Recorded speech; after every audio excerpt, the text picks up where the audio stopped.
Hello Malaysians, my name is Professor Dr. Muhammad Tajuddin, and in today's video I would like to make some comments on the latest issue of the Halal certification that was brought about by Jakim's statement, as well as the response of YB Teresa Cs and the counter response by YB Akmal. Now, before going into the commentary on both of the responses of Teresa and Akmal, I would like to explain my personal stand as a Muslim on this halal certification. Now, for me, even before the halal certification was put in place, as a Muslim, I've already understood, as many Muslims have understood, the simplicity in Islam. In Islam, the Prophet said, this is the things you cannot eat, and these are the things that you are allowed to eat. And when you cannot find food that is being allowed to eat, then you can actually eat whatever that's not being allowed. It's a simple rule. This is called the darurat. So that means a Muslim can actually eat anything. But there are conditions and there are situations. And so, for me, there is no need of a halal certification. But it is good that the halal certification come in place, because such multinational companies like McDonald's or Korean eateries coming in, where they may not be aware of such a situation regarding halal food eaten by a Muslim, then that means some sort of certification should be necessary. But as Ustaz Khairuddin Aman of the UMNO Ulama Council stated, that it is not necessary for us to have halal certification for the eateries or for the stalls, small restaurant owners, because Muslims go on the idea of faith and trust, meaning if you go into a stall or restaurant where you see Muslims eating, then you assume that this is all halal. If you come across a restaurant that is owned by Muslims, or that workers are also Muslims, then again, it is something that is accepted on faith, that the preparation of halal. The Prophet never asked us Muslims to actually go and ask, go and look at the pots and pans, how you have done all these things. We don't really need to do that. And when we go overseas, as long as there are things like fish, if you can eat, then you would take that. But if there is none and you wish to eat meat like chicken or beef, then that is permissible, because there is no other alternative. And even if you go on an aeroplane and happen to be a China airline that doesn't serve anything but pork, and if you are hungry, it is all right for you to eat. That is a very simple rule. So this is the situation about the rule of halal certification. It is good in one sense, but it is not really necessary in many sense. We also have the statement of a former restaurant owner who is now, I understand, the advisor to the Prime Minister, Mr. Azman, I think. He also said the same thing about it is not that necessary, as well as the situation does not merit such a suggestion from Jakim to have halal certification for all the eateries or places to eat that does not serve alcohol and pork. Now we come to the statement by Teresa Cs. What she had said was that she is acting in the best interest of her constituency, as well as the idea that it will become very difficult for the small restaurant owners and stall owners to have the halal certification, because it takes time, it takes money, and this would disrupt their business and jeopardize their earnings. Now, in one sense, that is something that is acceptable, because she is yang berhormat, meaning she is representing her constituency, as she had said. But the next thing that she said about Malaysia being ridiculed by other countries because of this halal certification and requirement, that is something unfortunate for her to be mentioning something like that. Now, my feeling is that YB Teresa Kok could have handled this in a better manner. She could have actually, first of all, consulted the religious authorities and asked about this halal certification.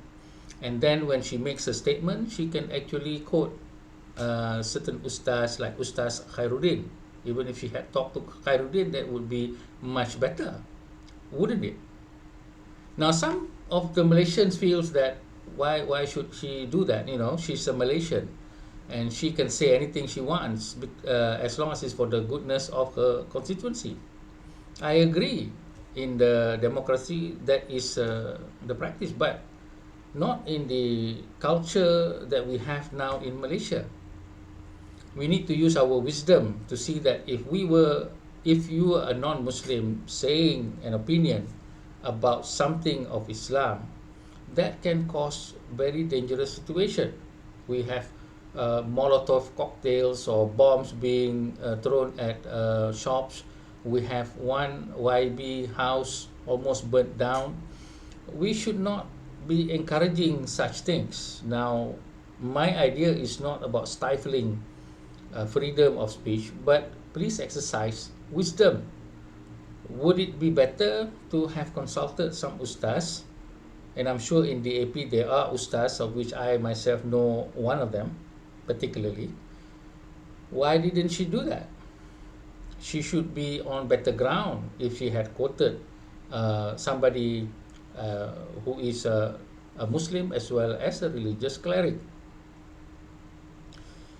She could also have consulted the Malay stall owners and then get their joint statement to actually make this statement. Now, for her to make her own single statement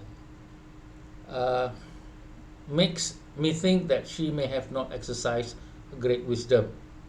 And this kind of action will cause people like Akmal Saleh, people like Wan Faisal, people like so many other politicians to pounce on the opportunity to paint non-Malays as the enemy. Remember, the Perikatan Nasional had read the Kunut Nazilah. The Perikatan Nasional also had called non-Muslim as kafir harbi, the DAP especially. Why is the DAP giving bullets to these people? Now, some say, well, because she is a very courageous person, Teresa Kok is a very responsible person. I agree all of that. Teresa Kok is, for me, one of the best wakil rakyat that we ever had, and that's why she's been holding the position for so long. And we are lucky to have her. But I do think in this case that she has not exercised the best wisdom, and also the DAP seems not to be in the best light with regard to this issue. Furthermore, her comment about Malaysia being ridiculed for such a statement with regard to the halal certification, I think it's totally uncalled for. That is a statement I think she should be responsible for herself rather than taking the DAP with her. I do not think that is a very kind or a very academic statement.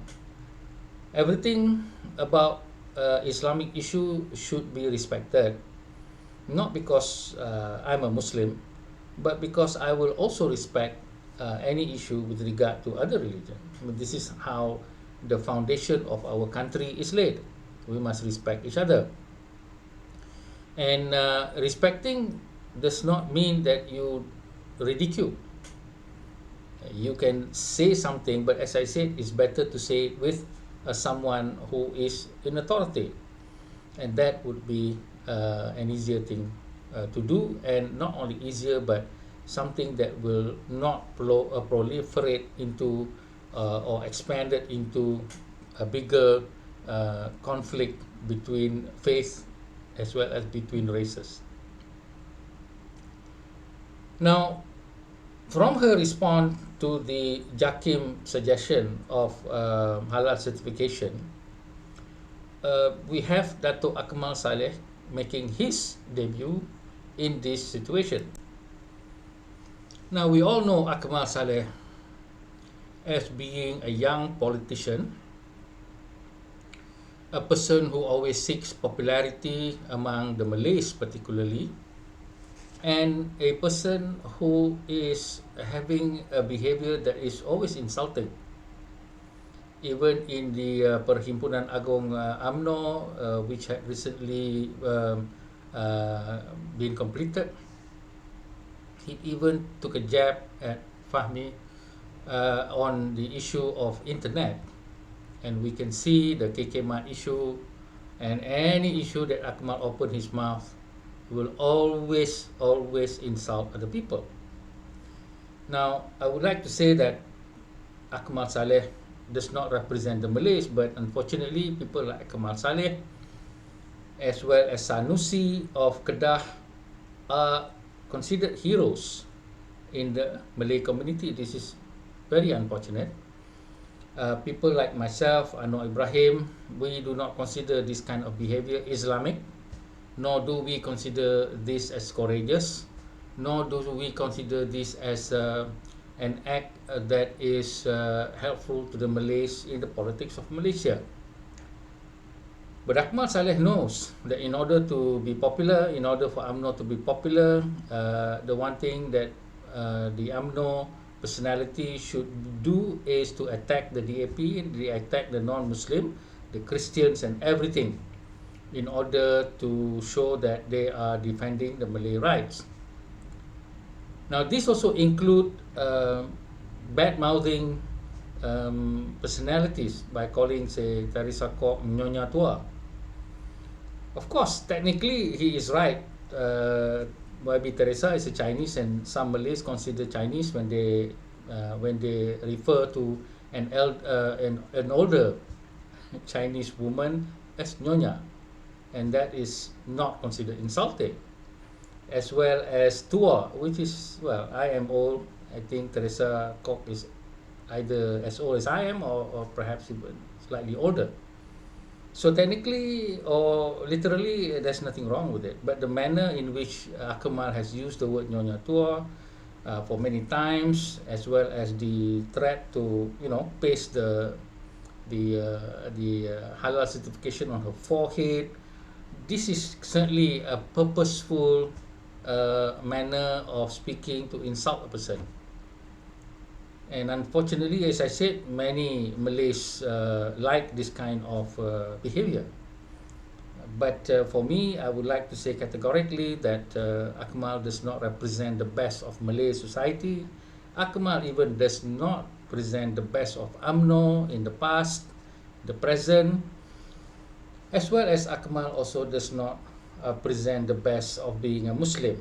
Akmal, in fact, is the worst of the Muslim, alongside people like Sanusi, as well as the worst of the Malays, alongside with people like Sanusi, and also a most terrible Malaysian who has been given a datukship. And for me, he has sullied the datukship that is given to people who are supposed to be honorable. But apparently, in this time, perhaps the datukship either does not serve him, or he does not serve the datukship better. So this is something which I need to clarify.